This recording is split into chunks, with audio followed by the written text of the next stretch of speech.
I'm recording. I can't stand like this. I'm recording right now. No, just Are you sit official? down. Look at this. You're supporting Bev Francis Powerhouse Gym. So please introduce the podcast, please, Milos. Okay, You start it. Okay. Okay, We're back at Cutler Cast.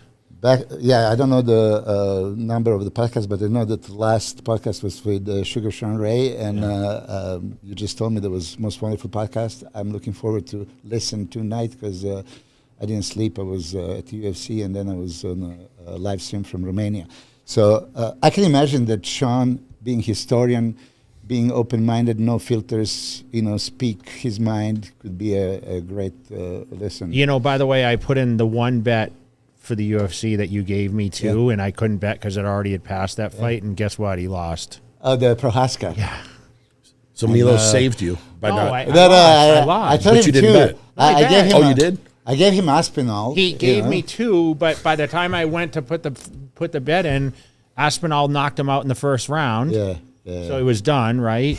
And then he gave me the other one, and Piero. But you didn't have time to bet. No, I didn't have time because it was already done. So good. So you didn't bet. So no, you didn't lose. I bet on the loser. Yeah. Sorry. that I said that was a good bet. It's funny though. He's the most honest guy ever. I said, dude, any sure bets? Yeah. And he says there's nothing for sure. Yeah, but I did say there's. But you said these Aspinall? two. Aspinall. Is he like the best out he's there like right now? Next level. He was started injured. MMA 8 years old, right?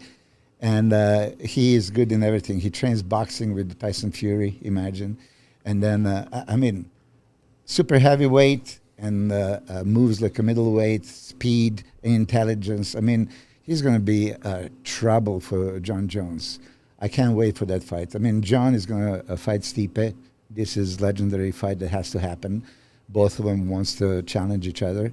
And then there was thought of Jon Jones retiring after Stipe fight. But Aspinall is a guy that is on that level that can maybe give him trouble. I think it's going to happen. I think that kind of sucks that Jon's at the end of his career and now these guys are coming up. Yeah. So if you beat Jon Jones now, is it the same as if you had beat him 10 years ago? It doesn't matter if I beat Jay when he was kinda 17 years old. I have a hashtag, I beat Jay Cutler. It's like Anderson Silva, right? Anderson Silva at the end wasn't what he was. He broke once he broke his leg. It's like the Connor effect, right? Exactly. Do you think can Jon come back from this? Can he come back the same? It would be like, as Dana White says, 8 months recovery. It should. He went straight into the rehab. Yeah, I saw that. Rehab. I'm not going to use the physical therapy. He had a backup. He made sure he backed up like twice, and he's like, physical therapy. Yeah. So Jon was fighting. He was like a man among the boys, all these first fights. He was dominating everybody. And then he had a couple of Thiago Santos and Dominic Reyes that were tougher fights. But he came back as a heavyweight and dominated Cyril Gane. Cyril is legitimate contender for a title. He made him look like he never, And everybody was knowing what he's going to do, and he couldn't stop him.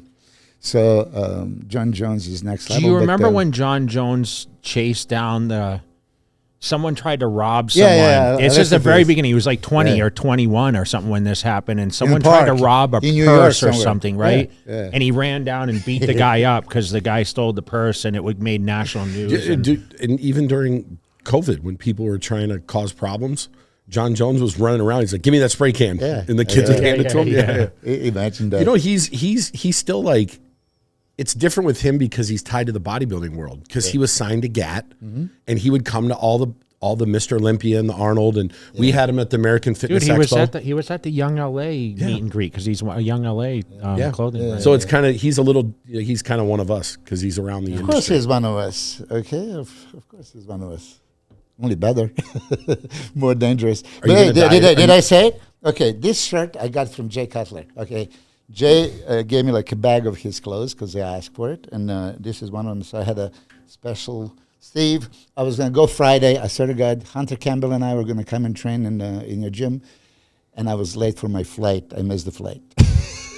You missed a flight? Friday. No, actually, I was there on time. Listen, I don't have a bags to check. It's just like we just have a carry-on, so we're just going to go there. But by the time I came to check in, it was exactly like 45 minutes before. I said, oh, you lost the flight. So when they're in, I said, like, listen, just let me in. No, you have to be on standby on the next one. Why would I not be on a standby for this one? Right? And they didn't let me, so I lost 3 hours. Oh, yes, they had the Eastern USA this weekend. Derek Lunsford guest post. Let's talk about that a little bit. Yeah. You see his condition? I saw it. Yeah, Bananas. Bananas still? He was still as good as he was at the Olympia pretty much. You remember, after the last year's Olympia, and then how good he looked like a couple of weeks later, and there was like, why don't you just compete at the Arnold Classic? So he's the guy that keeps that condition. I mean, it's great. We talk about it. He doesn't need to put size. We all know. Just refine what you have, so there is no reason, to. That's I think the worst thing he can do is add too much size, right?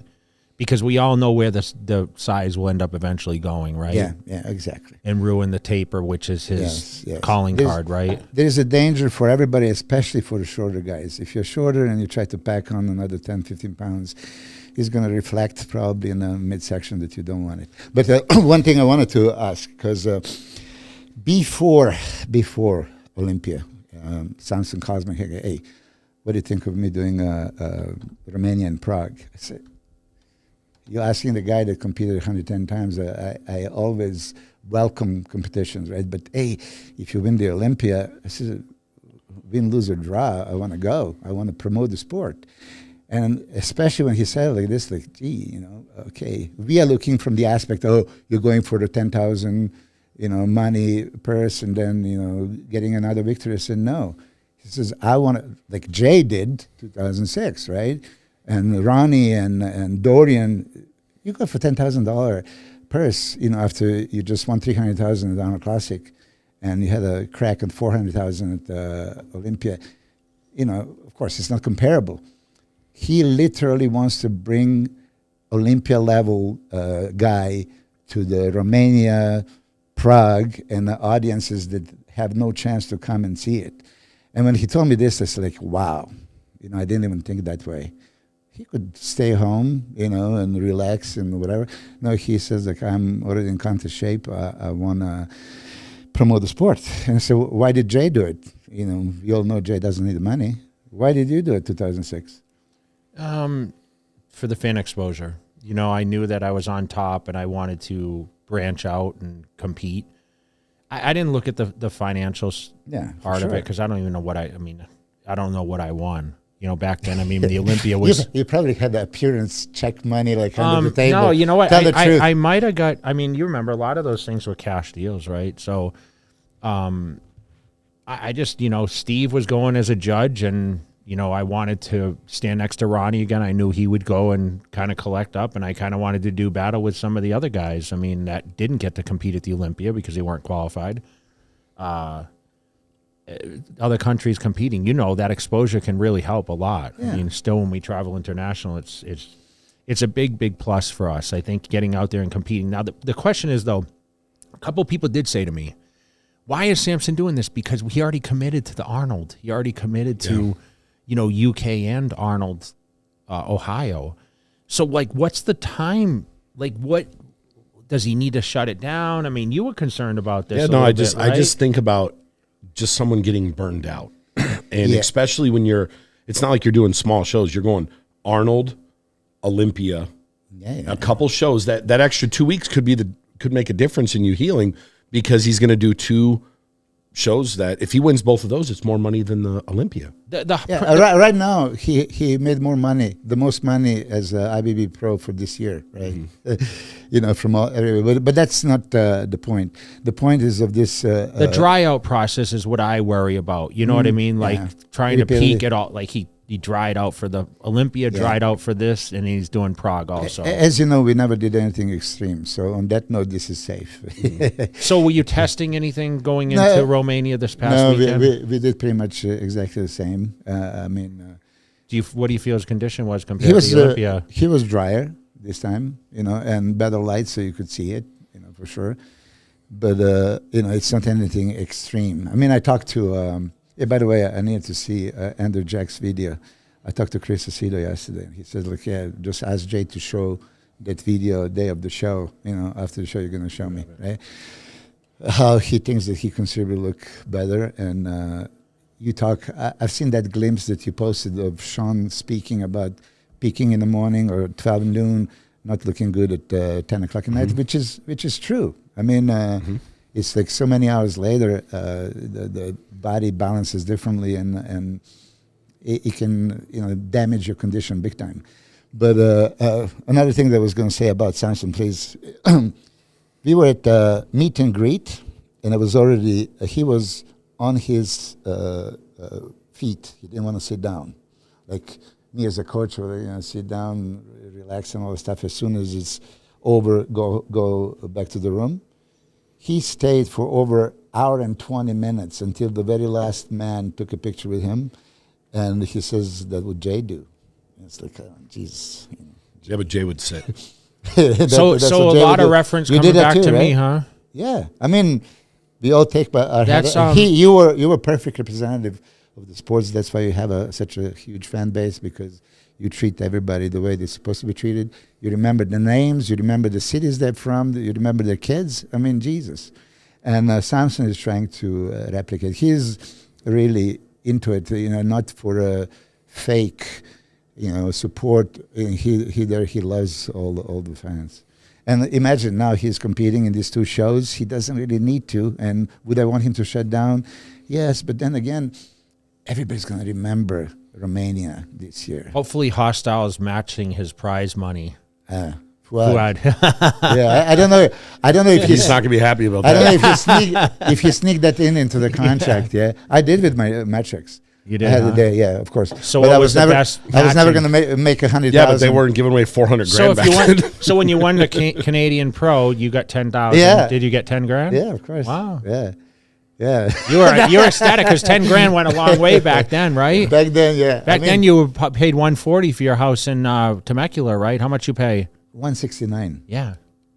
You can't even buy a car for that nowadays. That's what they're talking about. I mean, the average car payment is $750 now. Which somebody, once we mentioned the prize money, I mean, really, 1991, there was a 10,000 first place, and 2023 is a 10,000 place. I don't know. I like to stick my neck for the athletes and speak as much as promoters and organization maybe don't want to hear it. It has to be. Put the prize money limits that double it. I know, but if there's that many shows, it's hard. The promoters got to be able to raise that capital. But that many shows, they're all different promoters. I mean, put the higher requirement. They literally. I think Sean said it right. Is let's kind of streamline the potential shows out there. Let's not sanction so many, and make it a little more exclusive. So it gives each guy, at least for. I'm talking open bodybuilding. I'm not even talking about all the other classes, because it seems like.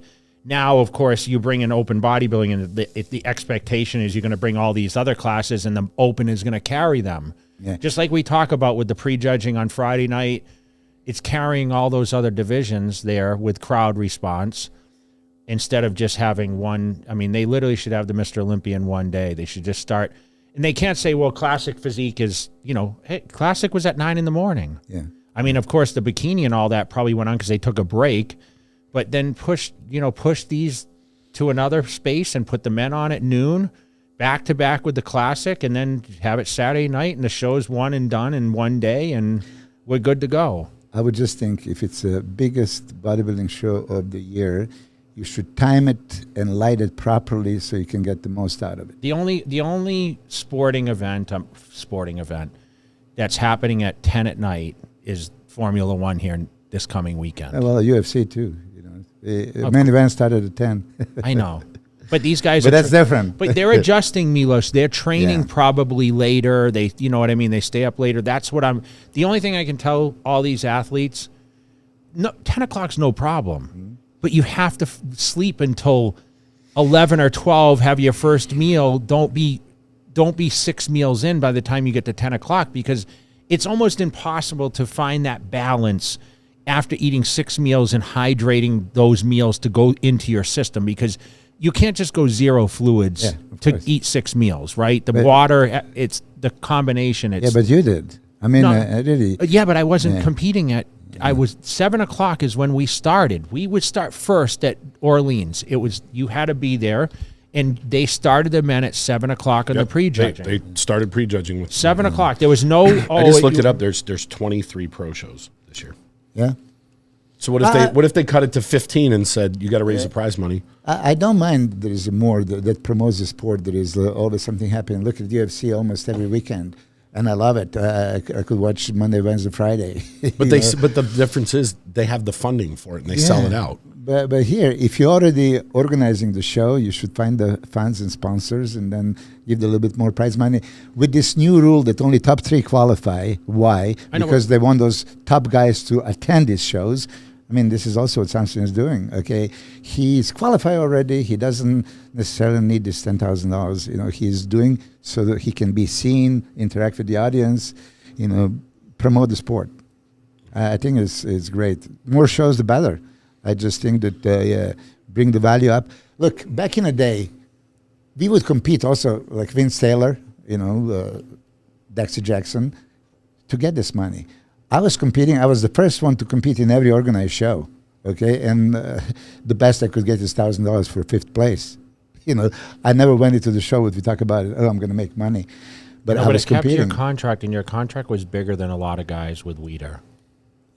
Yeah, it was decent, but decent, not crazy. Not crazy, but I got more in bonuses from Matrix. That's how I structure.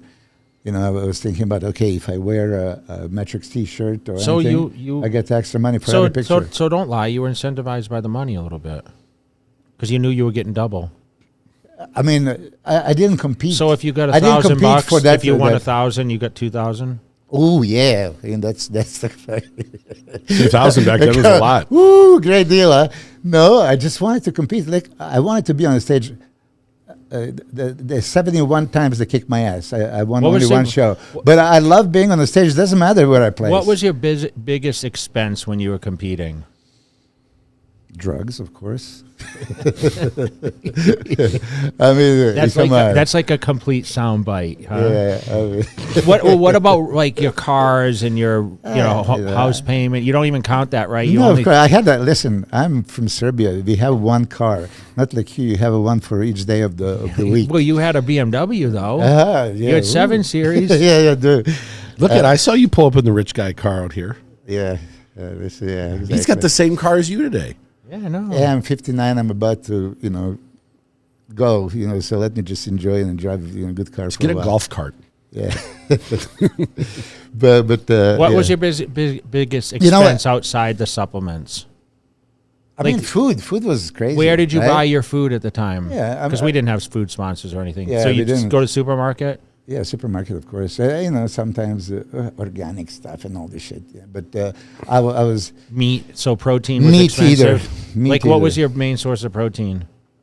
Did you eat red meat or did you eat always? I never had a day without the red meat. I mean, if you want to look like a chicken, eat chicken. Do you think if you diet down for a show, it's like white fish comes in handy for certain people? I didn't. I know that everybody's talking about. In order to be ripped, you go to white fish. White fish. I hate it. This is how I started back in Serbia, and I got so sick of it. I don't think Ronnie Coleman ever ate fish. I don't think so. And you did. You're not going to convince Samson to eat white fish. But I always had a steak meal, a chicken meal, a fish meal. Egg whites. Yeah. And egg whites. Protein shakes. We had 4 egg white meals. I loved egg whites. Do you think eating egg whites and white fish will make a difference? I think so. Because it lasts a little bit. It's low fat. It doesn't sit in your stomach, so it passes through a lot easier, right? So that was the thing about you could eat a pound of white fish, which obviously would be a great amount of protein, right? Yeah. And you literally were starving 45 minutes later because there's like 0 fat, right? Yeah. I was always under nourish the body, don't just calorize, Give me the nourishment. So protein is allowed. I still think a calorie deficit diet is definitely going to get people lean. I think that's our biggest obstacle in today's bodybuilding is everyone thinks, if I don't get enough calories, I'm going to shrink. That was the difference between your era. And Sean and I spoke about that on the last pod. And I said, okay, if the guys competed at noon in 2023, could we make a better comparison of the 90s lineup with all you guys? Yeah. And he thought, yes. I think if we this is what I would suggest. Okay, let's put it on the table. Let's push them to a noon. It starts, right? Similar to the Arnold Classic. So we know And let's see what 2 years does about people hitting peaks. And I guarantee, and I think all of us sitting here, including a lot of our viewers and listeners, whatever else, they're going to be in better condition. Yeah. You wake up drier. Sean made a great point. You piss out water all night. You wake up. You might be flat, but you get a little bit of food in there. Good. As a coach, I mean, I see this all the time. And they wake up in the morning, you're celebrating. And then, a few hours later, like, oh, shit, we have to change this. Which I have to, and then you're playing catch up because you're filling them up too much. You're trying to pull water. That's the worst thing when, now they're flat and now they're not dry enough. Now they're so when you try to correct it, then. But you know how wrong. It is. Like, you spill over. Okay, go to bed. Take a little bit of diuretic. Cortisol drops down. You wake up and it's like magic, right? You eat a pizza and then the next day you wake up and you're like, oh my God, I should have done this. How many times? It's amazing what sleep does. Yeah. And if you wake up with all your levels, cortisol levels down when you wake up in the morning, you're fresh. You don't have all that shit. You get one or two meals in. Yeah, you're good, man. The stomach, you don't have to put. I mean, think about. Oh, don't eat too much because your stomach's going to push out. And I mean, in today's bodybuilding, you got Samson who's pushing 300 pounds. I mean, okay, don't overeat yourself because you want your abs to be. I mean, that's what it's like, right? Yeah, exactly. But then again, if show is 10 o'clock at night, you have to squeeze so many meals. How many meals? Like what? He did 5. He did 5, and it was all the same. How many Regan have? 5. Yeah. It's the same. I mean, look, it's not rocket science. Everybody knows. Choice of protein at that time, you don't want to really have a steak unless it's early in the morning. It's too heavy, but chicken or fish, and you don't need huge amounts. You just because you're eating more carbs, right? Yeah. So you need more carbs, a couple of. Does it bother you? Does it bother you though? Because I've listened to a couple of podcasts following up the Olympia, and people are like, Milos, did you overfill him? Everyone thinks you're just loading these guys beyond, and you're like, he's eating like 80, 90 grams of carbs per meal for a guy that weighs 300, and he ate that 4 or 5 times a day. Ask Regan, ask Samson. I mean, they would tell you. It's not the Dennis. But the problem is you put out the Dennis Wolf. Yeah, that was a specific. Yeah, 1,500 carbs for 2 days or whatever. 5,000 carbs in 3 days. Okay, it's crazy. I mean, it's unheard of. And I didn't plan it. You just like, okay. It's touch and go, touch and go. You just look like 3 hours later, he looks like like, where did this go? You know what I mean? So, okay. You say, I don't supposed to. Well, you inspect what you expect. I was expecting this. It's not there. Oh, shit, let's continue. And let's continue. And then we have to continue for 3 goddamn days. Like, oh, shit. And some guys, they look at the carbs, they grow. Oof, I know, but it's a kind of a kamikaze thing because you're in uncharted territory, right? Yeah, listen, and it's scary, right, when you're eating that much because then it's like, okay, if we shut it off, how bad is it gonna? You know what I mean? Go down. So do you think realistically they could do it for 2 years and move it to noon? Is that like something that you think? No, that I think what I'm saying is to prove a point. I mean, I think everybody. And listen, this isn't like I'm not trying to like change the whole game or trying to tell people how to promote a show. I'm not the promoter. Yeah. But what I'm asking is, I think it should be an option and say if you asked everyone that competed this year, okay, let's take the 17 guys. Was it 17? Mm-hmm. Yeah. Let's ask 17 guys if they want to go at 10 at night or if they would like to push to noon. How many votes do you think you would get for noon? 17-0. It would be unanimous, but not that. No, okay, so it's still an athlete thing. I mean, we talk about. I mean, I know a show is a show, but come on. At the end of the day, the open men are the reason that these tickets cost what they do. They do. I don't want to but I don't. That's not taken away from. I don't want to insult. Yes, let's not insult the other divisions because listen, there's a lot of fans that come to see, of course, classic and women's bikini and women's bodybuilding, all this stuff, right? I don't never want to disrespect because me as an athlete, like I understand that position, right? But there's a reason they cater the show time schedule and map the men around it. I mean, it's still the Mr. Olympia, right? Of course. The thing, what's the contest called? Mr. Olympia. Okay. And there's only one Mr. Olympia. Yeah. So, I mean, this we can beat this to death, but it's what it is. But without beating, I mean, what did we talk about all year? What did we say? And I understand we're a bunch of knuckleheads on this podcast, right? That we follow it, but where was the hype? Yeah. I mean, I still think the men's in classic and bikini was cool, and I thought the men's physique was pretty cool. I mean, Buendia made that like a popular thing. I think wellness was cool.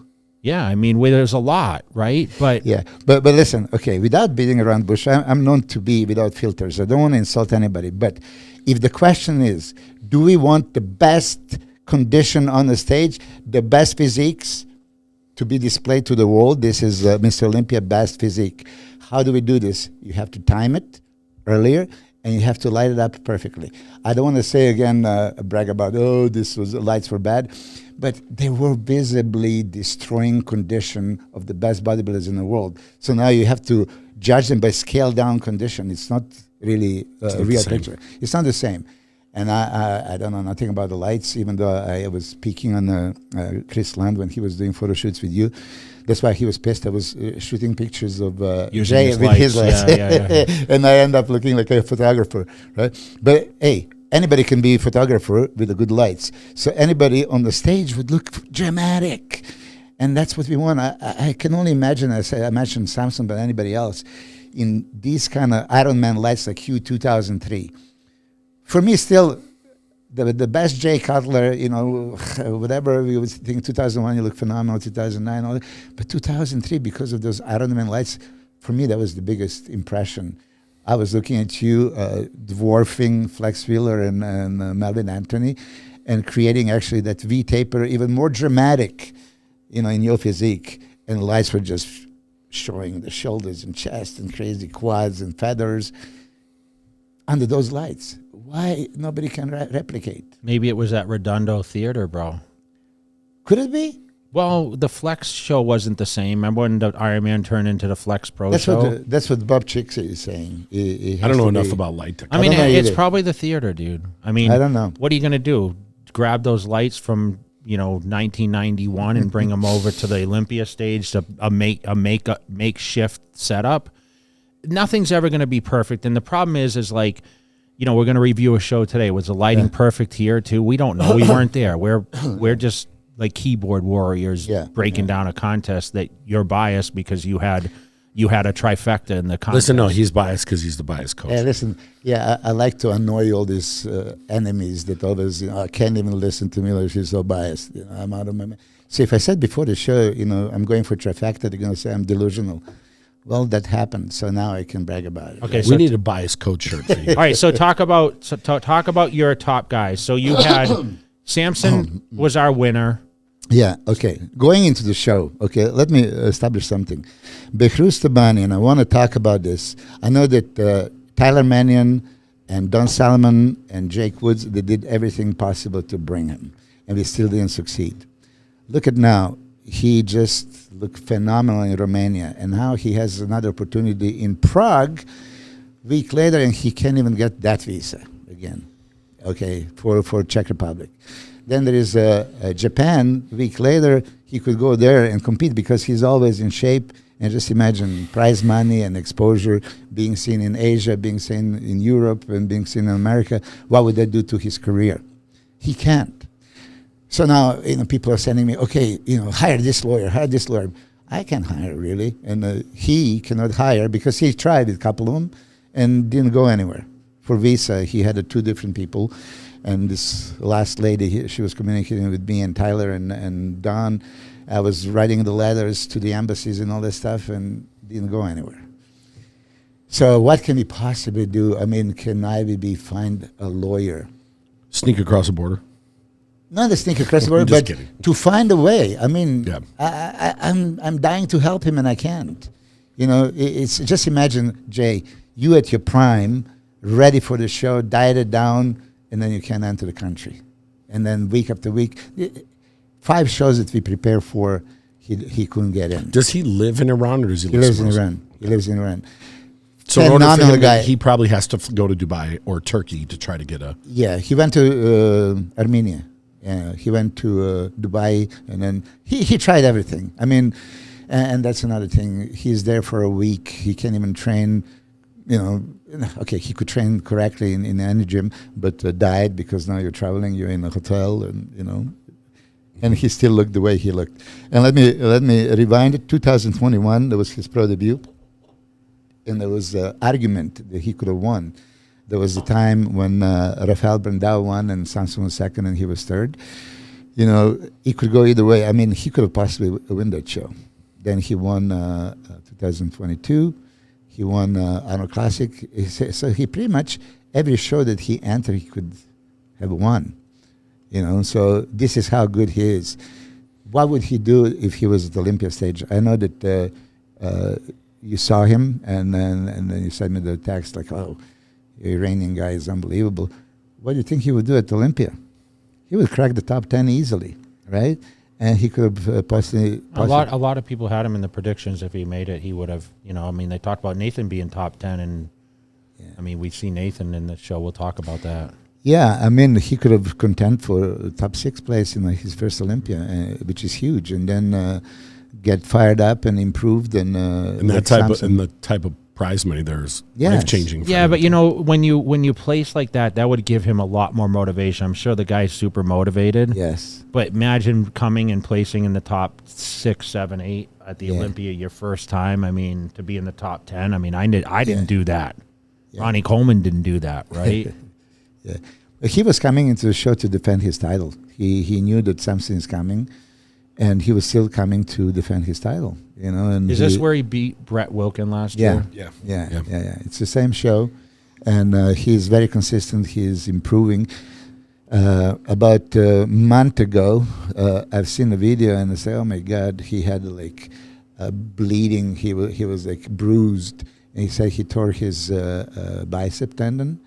And he went, actually, on the MRI, it didn't show any complete tear. There was a partial, but it was affecting. He couldn't even train correctly. There was bruised in like 2-3 updates. If you really look, you could see. And he still managed to have this superb conditioning. And really, I want to talk about his Iranian condition. You know, I know, but what's the secret, bro? I don't want to say that they train harder, they diet harder, but... that's my assumption. I mean, they're so hardcore. There's so many Iranian guys that look out of this world. If they would just have a chance to compete, could it be the food? What kind of food could they have? They have the same. No, but they don't. There's a lot of GMOs. Anywhere. There's a lot of stuff in our food that's not over there. Could it be? Yeah, I don't think so. Because no, I mean, show me an Iranian guy that's not in shape. Yeah, there's no such a thing. Yeah. There's no such a thing. So he was. The picture you sent me, he looked like Hadi from the front. The picture you sent. Yeah, and he looked like Derek from the back. Yeah. Yeah. He did. Yeah, exactly. It's, play this now? Yeah, let's go. All right, so this is the Romania Pro, guys. This happened this past weekend. It was yesterday, right? Yeah, Sunday morning, yeah. Yesterday.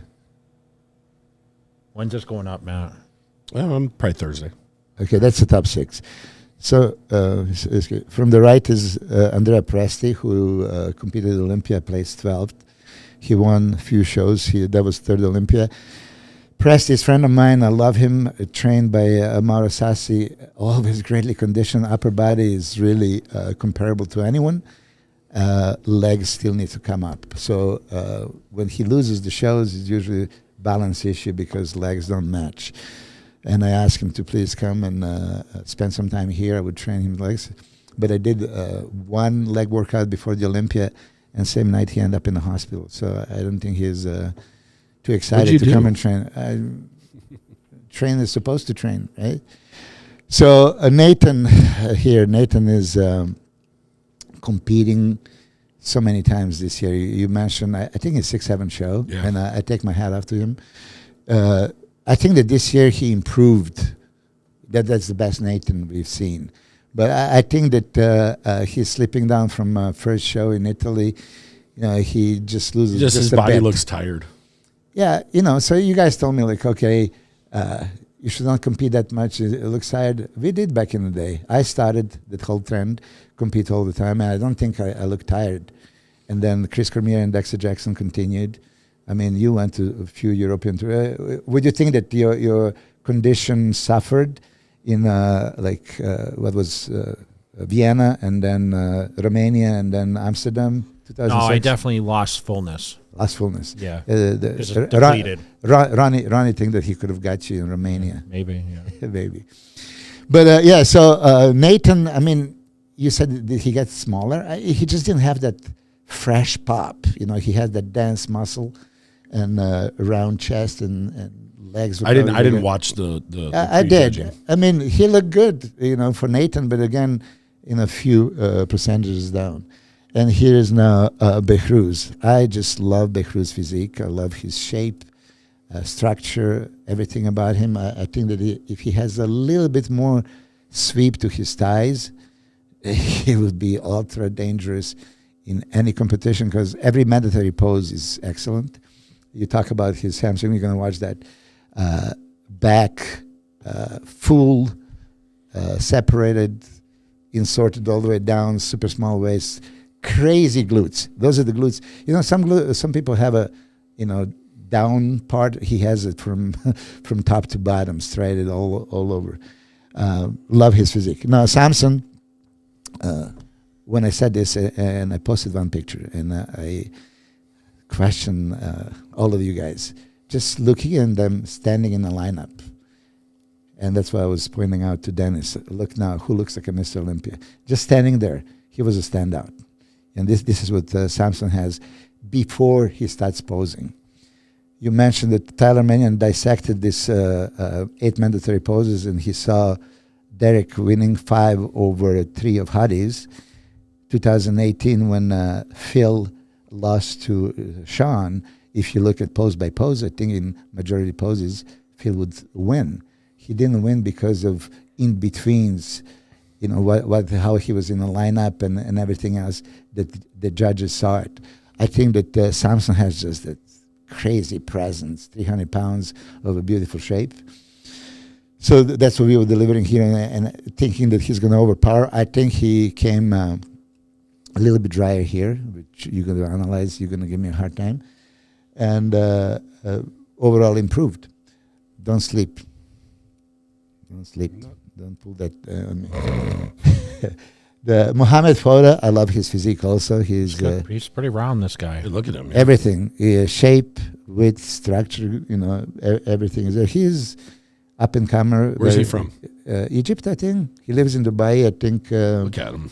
Yeah, Honey, it's ridiculous right there. Honey is coaching him. Yeah, he's excellent. Oh, okay. Yeah, I've seen Honey post. Yeah, and my athlete from Brazil, Horse MD, Marcelo De Angelis, that was making a pro debut.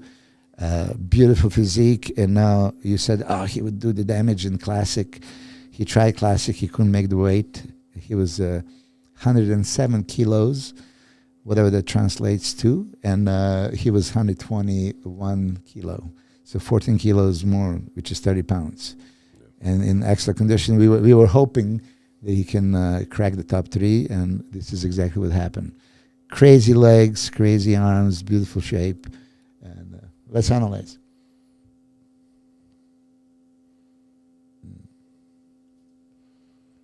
Quarter turns. Yeah, step right there. Okay, I'm not going to commentate because I'm a biased coach. Let's have a Jay commentate. What do you see? Definitely you got your top 2 guys for sure. You can see the shape, the proportions, obviously the condition, right? Yeah. One thing that I want to say about that moving forward thing, right? Tarek didn't let them step for 1 inch. As soon as he saw at the Romania show, he called them 5 times, and they just step maybe a couple of inches, not 6 feet like at Olympia. So he would call, but Tyler Mannion mentioned something, Milos, as much as on the pictures, it makes a difference if they step forward, which it does. Judges see it. You can ignore what they see, and they see the size, so that they can move forward a little bit, but it's not going to be visible. And we talk about solution for that. 6 probably feet forward, like at the Olympia. Yeah, that was crazy. They just need to put a platform up there. Platform and then you can't step off it, even if it's an inch up. You can't. Yeah, set the light. You'd have to put your foot off of it, and you'd catch them. Yeah. So the most they're going to get is their toes over the edge. Yeah, and Tarek called it right away. He didn't let them breathe, which I support. I like this quarter turns because this is that old symmetry round that we had. So they're still judging everything, okay? And here. It's a great lineup. I mean, think about it. This is top 6 at Romania Pro. Those are top athletes. I think the lineup was great.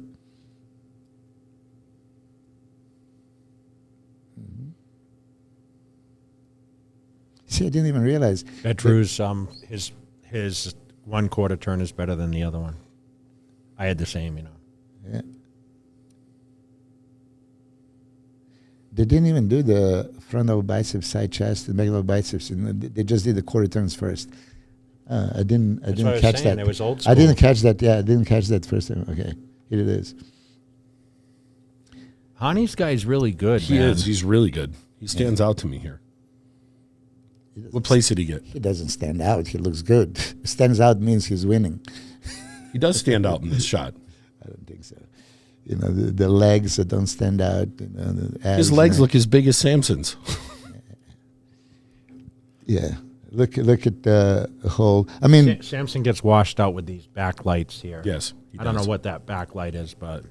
Yeah, but that's Lee Haney's lookalike frontal biceps. He likes that way, and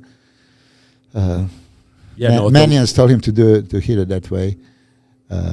Behrouz is just beautiful physique, up and down. The V-taper, super small waist, great arms. This is a good shot for Nathan too. Yeah, yeah. I don't like Nathan's frontal biceps. I don't. He just has the crazy arms. Yeah, I mean every muscle he has. Yeah, it just. I would play with that frontal biceps pose.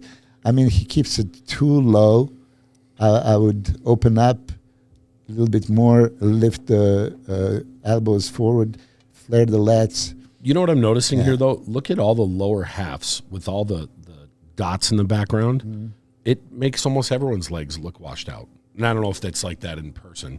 But here, you know what I mean? When you just look, it's hard to see them. When you see the close-up, you'll see the much more definition. And Horse MD has a crazy legs, crazy hamstring and the quads. Why do they call him Horse MD? I have no idea. Okay. So here it is.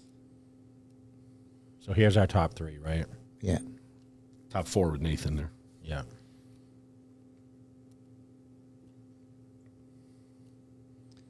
You see the line there?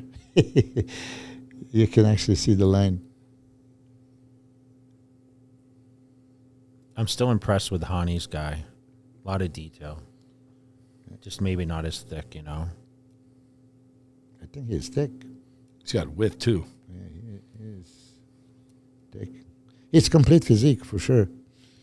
I don't want to judge. You judge. I have You go. Top 3 guys, my guys, so I don't want to say nothing. Yeah. I want to see some more poses. Yeah. Okay. And we're only 2 poses in, right? Yeah.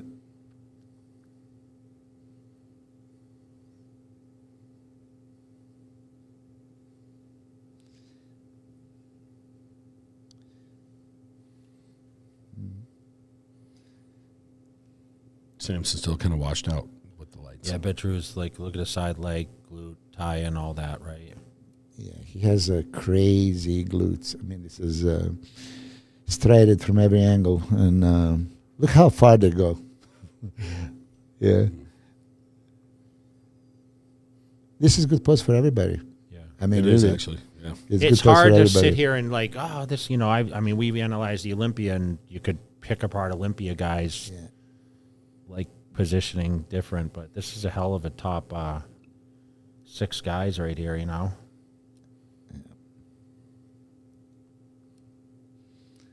All these guys were in good shape too, right? Yeah. Yeah. See how they're moving him forward constantly. Was this at where we were, Matt? Or No, this is in Bucharest. Oh, okay. The one we were in Cluj. Okay. Yeah, Samson looks more detailed here, Milos. Yeah, I mean... You said he was a little drier? Yeah.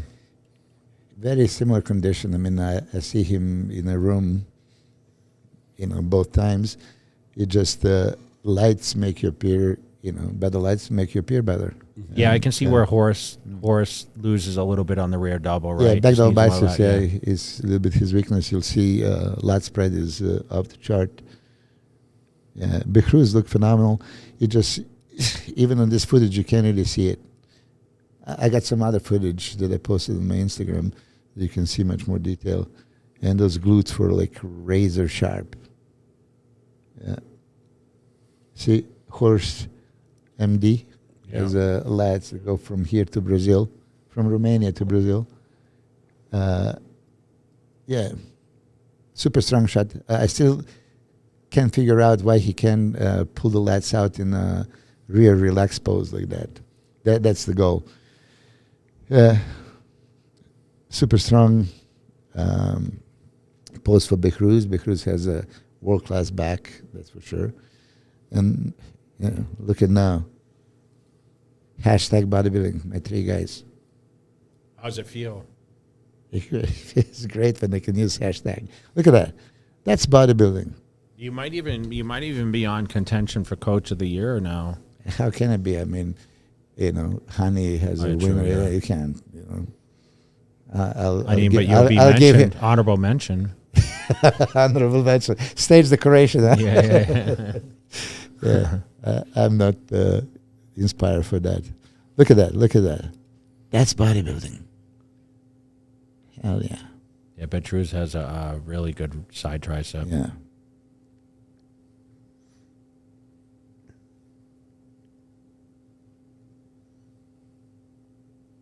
Samson's abs look better here. He's hitting them here. Yeah, this is, and I told him this is a killer shot, and Talimanian said that you can use any of those 3 variations, so use that one. Okay. Look at the detail on Behrouz. Yeah, crazy. Yeah. Quad stomp.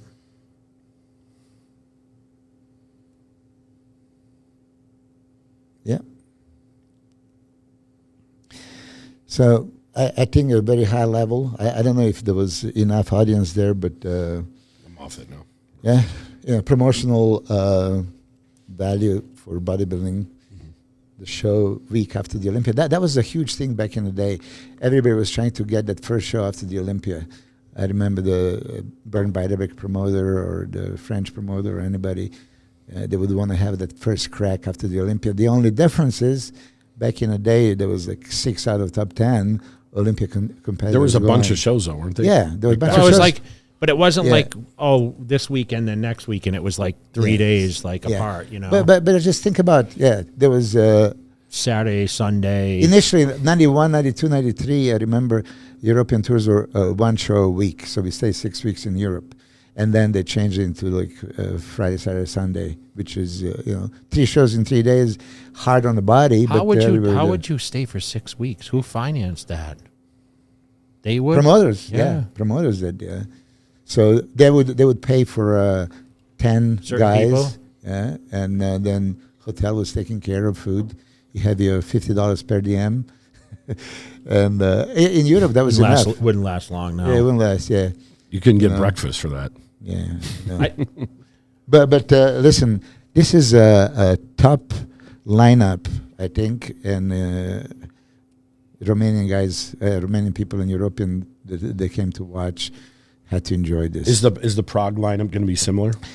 Michael Kriese is competing, right? Okay. And he's big there, yeah. Yeah, he is. It's a close trip for him. He lives in Slovenia. Today was announced that Samson is going. Of course, I wasn't allowed to say anything. I told to you. If I told to Sean Ray and I told him don't say it, everybody would know already. How did you keep the secret for that long? I don't. I know. Milos, I'll say, hey, something's going on. He'll go, don't tell me. I'll tell everyone. I just put pressure on people. You tell Milos, don't say this. He'll say it on a podcast. You can't keep a secret, dude. Because I'm an honest guy, if you don't say what you're supposed to, it's kind of lying. So if you keep a secret, you're dishonest? No. I mean, telling the truth and not telling a certain circumstance is two different things. So now it'll be like, don't tell Milos. Yeah, He'll be like, I won't say anything. Don't 2 hours tell me later, nothing if you don't want to. 2 hours later, he's on a podcast. I'm not supposed to tell anybody this, but So don't tell anyone. So let me ask you a question. So Samson's going to compete in Prague. Yes. Where's he go from there? Like, you got the Arnold in 4 months. Yeah, I mean. So does he shut it down? I mean, he shut it down. Will he train, or will he stop training? Or of course, he loves to train. I mean, I don't understand that. The logic of stopping. And did you ever stop? No. Yeah, me neither. I took advantage of the post. Rebound. Show, Yes, the Ronnie Coleman, I understand, he took time off. And I think I mentioned this. 1999, I competed in every show, and then Lee Haney in front of Milmar, my ex. He said, "Oh yeah, she was like, tell him he needs a break." And then tell Milos, promise you're gonna have a break. So it's okay. I'll have a break for 2 months, and then I just lost motivation. I couldn't come back. Yeah, seriously. So what's the reason to? Do you think that spreads fear into people you train a little bit? You're like, man, I want to keep them fresh, because I'm sure they ask you as a coach or as an advisement, as a mentor, you're kind of like, this is what I suggest you should do. And then it's up to the athlete, right? I mean, you can't force someone to do something. So like Regan, for example, we haven't announced where he's going yet, but he's taking some time. No, he didn't. I did last time. Don't say it. Don't say it. Don't say it. I removed it. Oh, you removed it? He needs to announce it. Yeah. Okay. So, with him, obviously he's relaxing right now. Yeah. I don't know if he's training, is he, or? You censored. I just censored my comments. Wait, you know what I'm looking up right now? I thought, is Japan the same weekend as Prague? No, a week later. And who's doing Japan, guys? I don't know yet. My athlete, Vitor. Is it an open show or 212? Yeah, open. So it's open, yeah. So here it is. I would love to see Behrouz compete in this show.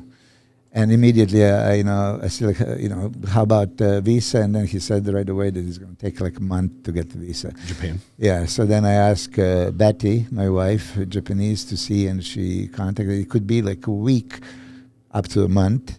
I said, if it's a week, worth trying? It's worth trying. Yeah, it's worth trying. But then, because it's 2 weeks away from now. You hired a lawyer again, and you have to communicate with back and forth. And I don't know if it's possible.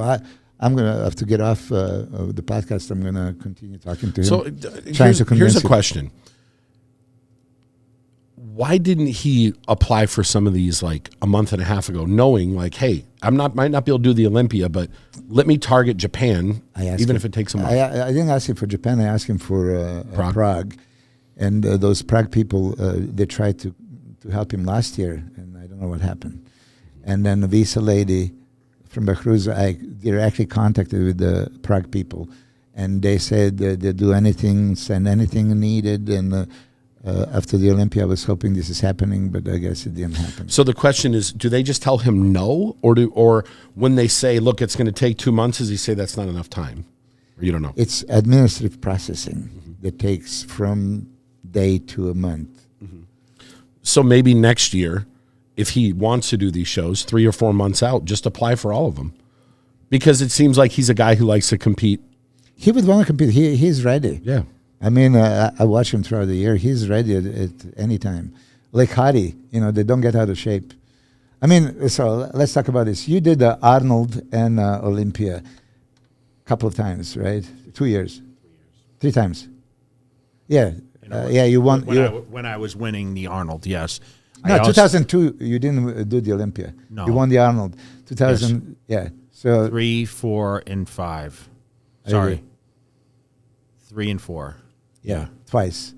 You did the Arnold and Olympia. Yeah. So if I remember it, I remembered seeing Hadi in the UK doing appearances. So maybe Behrouz could do the Arnold UK.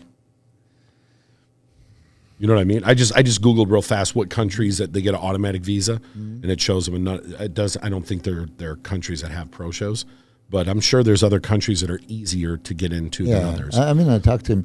Look, just like Hadi, he is devastated that he lost, right? And a comment on his Instagram, he's apologizing to Iranian people, like, I didn't do it. I mean, it's like... He means it. They represent the country and they wanted to win, and this is subjective sport. it could go either way. Of course, they're both my athletes, so I'm not going to say anything.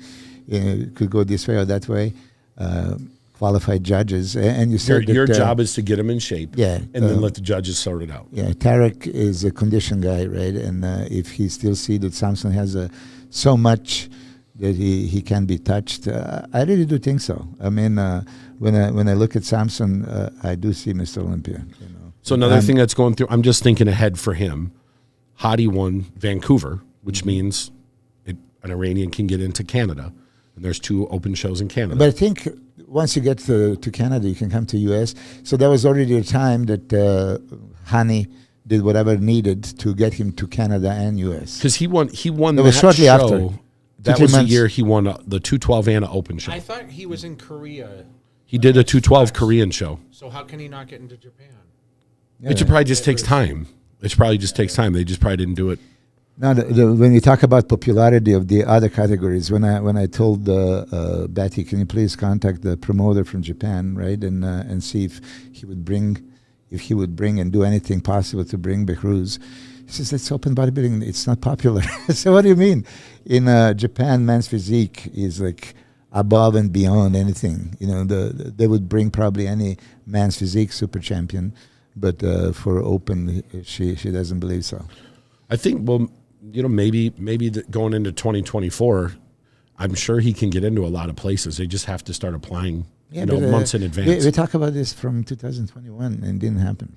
No, I'm just saying for there's maybe not the U.S. It took Hadi years to get here, but he was still doing shows. Remember when he did Italy and he beat Brandon Curry, and then he did Vancouver, and then he did Korea. So there are countries that they can get into. And until he can get in here to the U.S., he's just building his resume and showing. I'm assuming if you apply and say, look, I won this show in this country, in this country, in this country, I'm sure it helps. Yeah. But we talked off the cameras.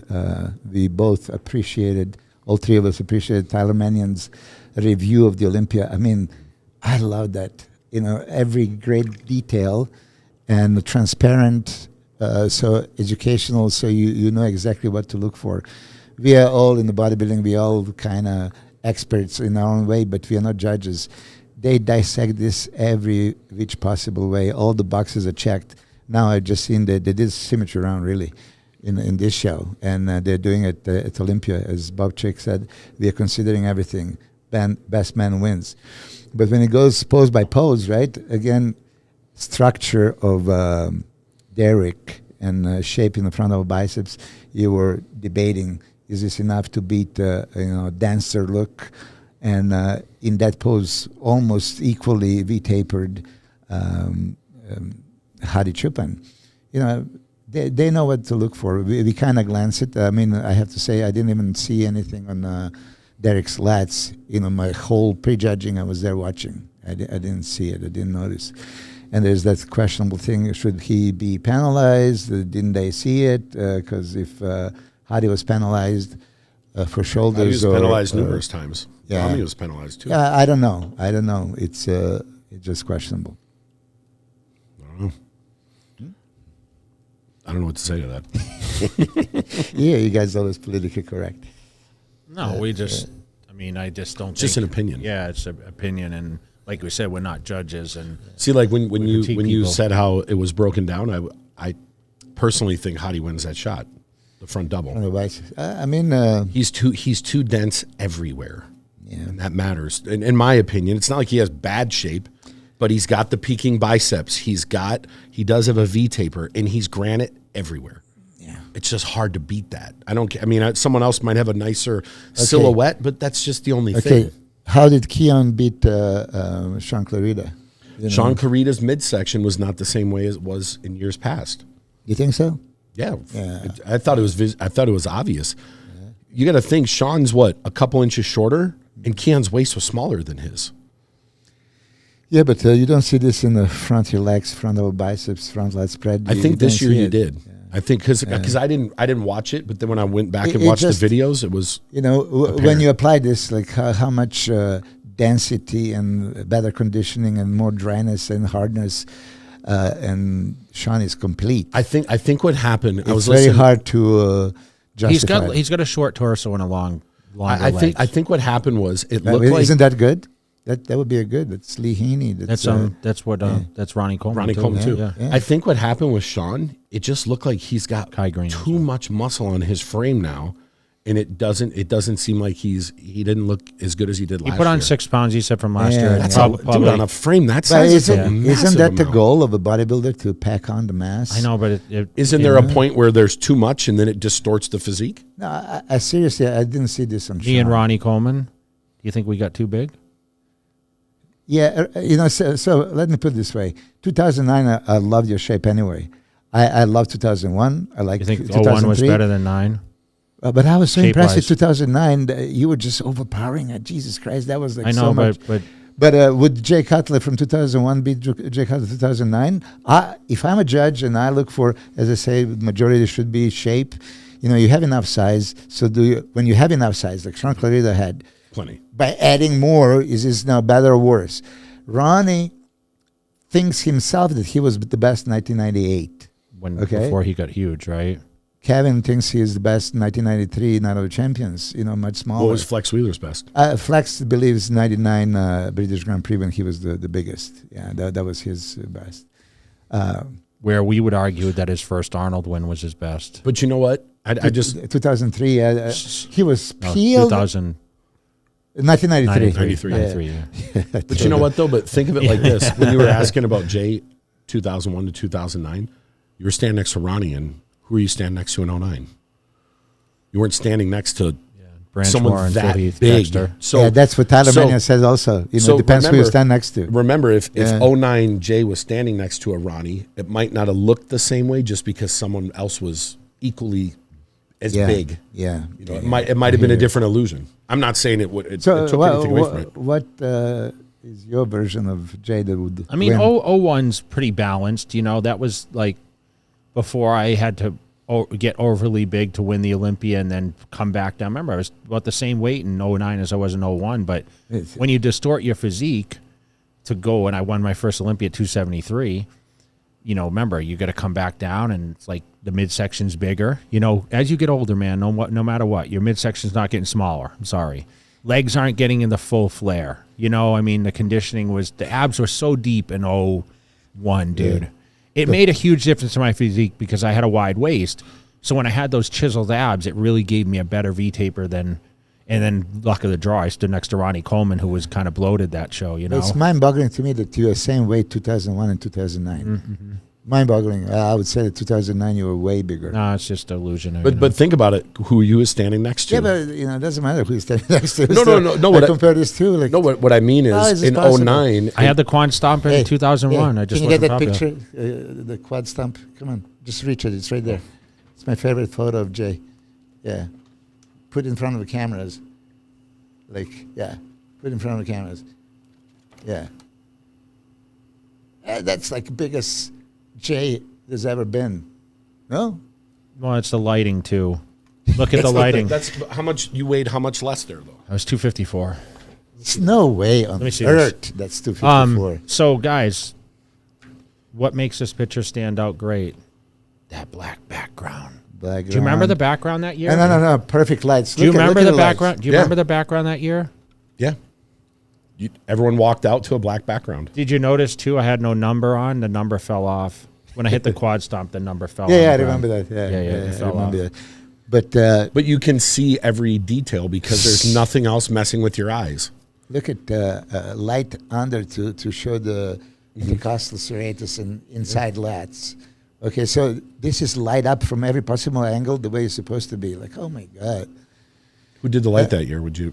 Hired the 2009 guy. I don't know. Yeah, well, it was at the Orleans. It wasn't at the convention center. So I think we're going to have the best lighting of years next year. I hope so. After all this talk and I really at think at the end of the day, the team wants the best for the athletes. And listen, great show, right? I mean, great show. We're just giving constructive criticism, right? Yeah. And listen, do our opinions matter? I mean, we seem to be on the same topic as everybody else thinks the same thing. So let's try to make take the year. Hopefully I can sit down with the team over there and hey, I'll make a couple of suggestions. Why not? I'd love to be able to go back and sit and watch another Olympia prejudging, but until they they change the format, I don't think I'll be able to sit through one. It's a long night. Yeah. So if it's 12 noon, you will come watch I'll it. be there. Right in the front, yeah. All right, there you go. So I lose my good seat. No, we'll still. You had a better seat. Oh, you see, look at this. Yeah. Look at this. Why don't you All just stay year, home? listen, all year, he talked about sitting in your seat, and then he dissed your seat. Because I got the better. Do you hear that? How Yours can- wasn't good enough. He had How to go can you get better. think that the Jake Cutler seat is not going to be the best one? Well, You know, Jake Wood has a better seat. Yeah, exactly. That's where he sat. Yeah, of course. Yeah. Does Jake know? Well, Yeah, does he now. knows. He saw me. Oh, I was going to say he does Because now. when he was coming, I said, "Oh no, now I have to move." And as he was coming, like, how did he move? But then he sit on a different seat. I said, "Oh, great." Well, when Then you're I'm the gonna owner, let me go right back. listen, when you're the owner, you sit wherever you want. You can go sit on the stage. Yeah, thank God. But I was smoothing out to Linda Marie. I said, "Linda, this is Jake's seat. Do you think I can sit?" I said, "Yeah, sit down." Well, if he's not there. Yeah. Anyway, Urs Kaliczynski won his Texas show, looking spectacular. He's doing Prague next. He's doing, yeah, he should. I talked to him this morning, actually. He just landed back in Germany. And that's also promotional thing. Does he need, He's super popular. Yeah, and he's going to Japan, I think, too, to mingle over there some. And There you go. I absolutely support that. he'll be in Dubai. As weird, as crazy as it sounds, if you put Seabum there, he's just as popular as Seabum in Europe with the lines. Yeah, possibly. His line was like Jay's. Listen, Lions, he's just a spectacular bodybuilder. He hit his all-time best condition at this Texas show. Texas show? It was his all-time best. Really? That's what he said? Yeah. Yeah, I didn't talk to him. The feedback I've just seen the also, pictures. Yeah. He's always a crazy condition. I mean, we know him from week out, and we've seen him pose looking crazy every single day. Wesley Visser's one over here, too. He looked tremendous. I love Wesley's and physique. so did Ashkenani. Ashkenani, yes. Oh, look at you. You actually follow. I watched the live stream. Wesley, and he's announcing now that he has a whole year. He has kind of that Arnold Schwarzenegger kind of physique, right? He's great in those kind of lineups, right? Yeah. And tall guy, and he can be slicing. Why can't he mix with the top guys at the Olympia? Is it too much height, or maybe too much height? But listen, he's going to be there next. He's got year. a lot of good structure though. What did he play? 6'7", something like that. He's up there. Yeah. So Terrence was fifth, right? So yeah, and you think that Terrence has the best physique overall? Just overall physique from head to toe. Where's the flaw? Yeah, I think the people would say his color was a little off, or they'll nitpick at that level. I think that 9 o'clock prejudging did affect some of those guys as far as getting enough food in. I mean, because Chris looked better at night for sure, right? Yeah, a little bit. I took a picture backstage with Chris, and he looked crazy. Yeah, and everybody backstage. You got a lot of backstage pictures, man. Huh? Yeah, you got he got the most besides Sean Ray. Look at you. Yeah. Everywhere you go, you have all the secret pictures.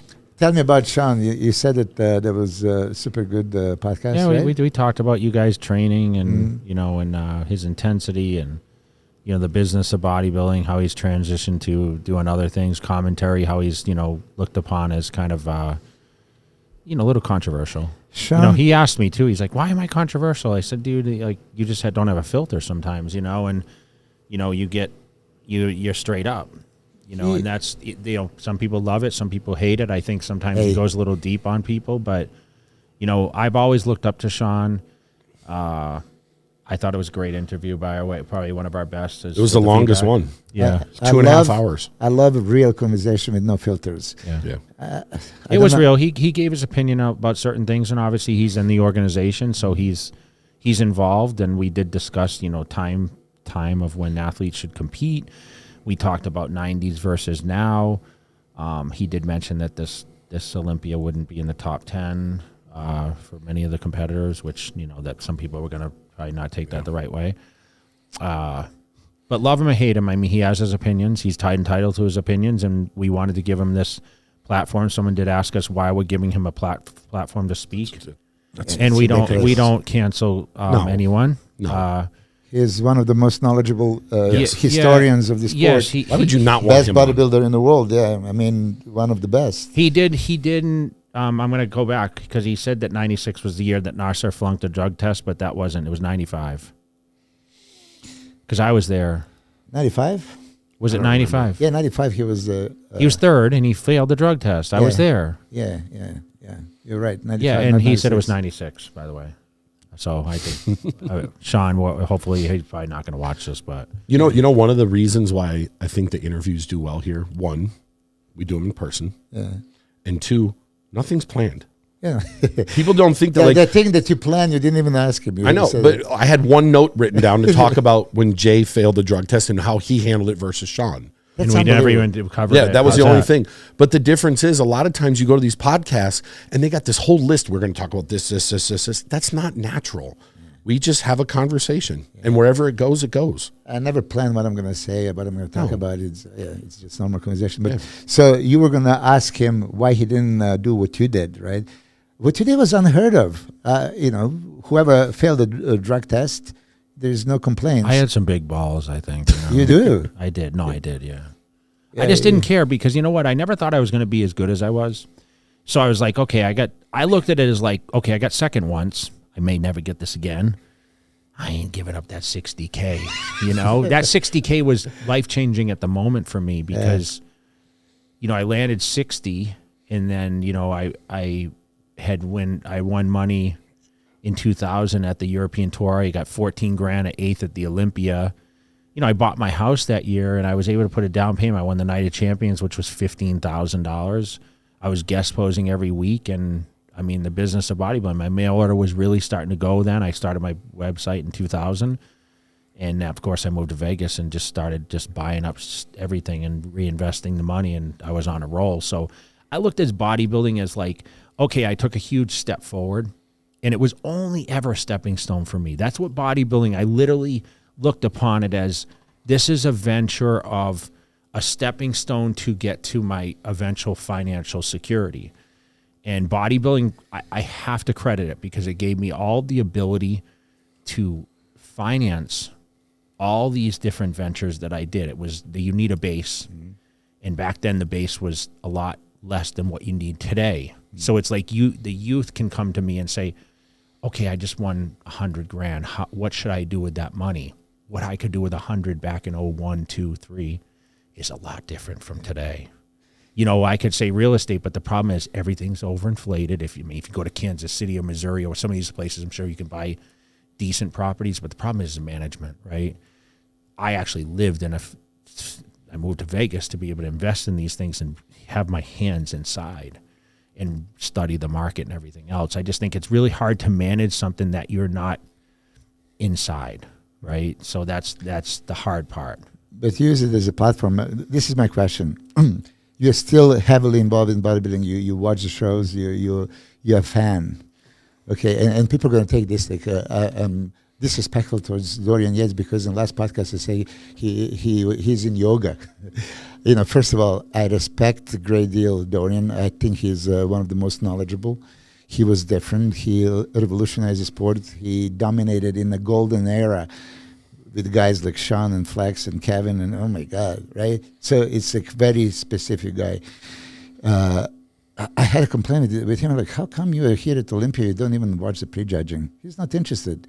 That's beyond me. He doesn't really watch it. You're a bodybuilder. You're 6 times Mr. Olympia, right? You spent your youth into this. How can you not be interested? You are, and most of the other pros. So, for all the comments, oh, disrespectful asshole. I love Dorian. I have nothing but respect. My difference in opinion with him was, about Samson, when he said that Samson looks 250 and he needs to take some time off and pack on some mass in the upper body, 6-7 pounds. He's been putting 20 pounds in between shows. So it's just like... He's the biggest guy on stage. Yeah, if Dorian followed the sport, that was my only disagreement, but... make no mistake, I have a greatest respect for him. He's so knowledgeable, intelligent guy, and he was different. Do you feel Sergio Oliva is going to make a jump training with him in Marbella, Spain? I really do think so. I saw Sergio at the show. Did you see him? Yeah, I saw him. Yeah. I said, we're missing you up there, dude. I had to remind him. Is he going to do the Honor Classic? I don't know. That makes sense. That's a show for him, right? Sergio is still unfulfilled potential, kind of. A legendary. he had That's what Dorian was saying. Like he's speaking about the frame and he's got a pretty crazy structure. Yeah, and genetics. I mean, with his genetics, I think he got very good this year. Leading into the show, but then he missed so many shows. So by the time he did that one Cal show, he just lost it. I mean, kind of flying in 2 days out, and it just missed his peak. I wish we saw him at what he looked like. A month before, then he would definitely be an Olympia contender. And okay, best Sergio, what would he do at Olympia? He would be very. I don't think we've seen a good Sergio since he's had the size on, like he did with New York. New York Pro, yeah. But he's dramatically bigger now than he was. Yeah, Dorian was actually excited to say about I'm training Sergio, and I'm looking forward to see what's going to happen. I'm just going to say this again. Now, Dorian training style is risky, and Sergio is not like youngest guy that can maybe handle these kind of things. So you have to be kind of drawing the line. What did Dexter say? You have 0 injuries. 0 injuries. Dexter had 0 injuries.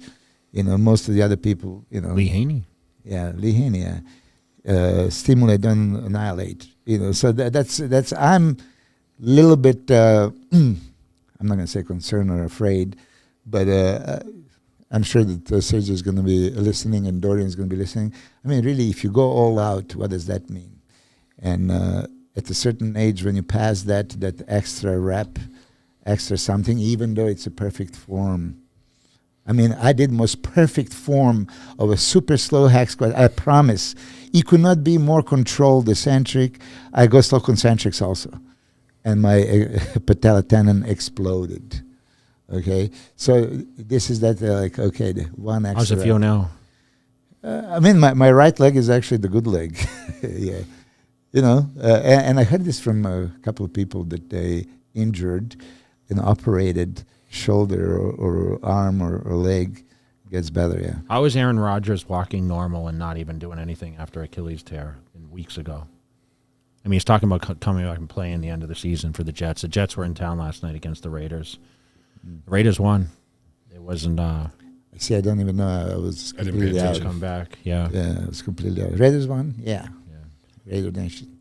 I'm sure. Did Sean show up in the Raiders shirt? Yeah, he was here. Yeah. So that's why he was here. Yeah. Okay. He was going. I texted him last night because he showed me his ticket, his winning ticket. So I texted him. I said, "Ooh, that was a close one." He goes, "Here's my ticket. $200 or whatever." So he's rich now. There you go. But we appreciate you coming on, man. And we'll have you back for. I think whatever's, I don't know. Prague, yeah. So we'll be following up with that. And TRIFECTA.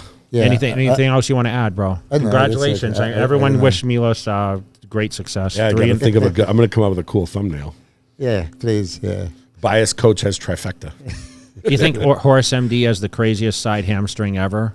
He has unbelievable. I was actually talking to him. Welcome to Europe, Horace. He lost his flight and he's 7 hours on the airport now, stuck in Vienna. Oh no! Where is he? We're back to Brazil. No, he's in Europe. He's going, for a Prague show. But it's is it this weekend? Yeah, this weekend. Okay. Yeah, so you know how it is. Right after the show, you have to go through that rebound a little bit. Samson, of course, goes back and forth always. If you remember, after Arnold Classic 2022, he went home and then came to Boston. The night before. Which didn't make sense. This, he says, it's 3 hour flight to Prague or 3 hour flight to London. So he went back home and. I can understand there. Yeah. But not back across the ocean. That's too much. So Krizo, if you agree, he was in tremendous condition. Okay. He was one of the most conditioned guys on the show. Which Krizo would want 2022 or 2023 version? Win where? In Prague? No. If you compare 2023 and 2023. Did he win Prague last year? Yes. But I'm making a point.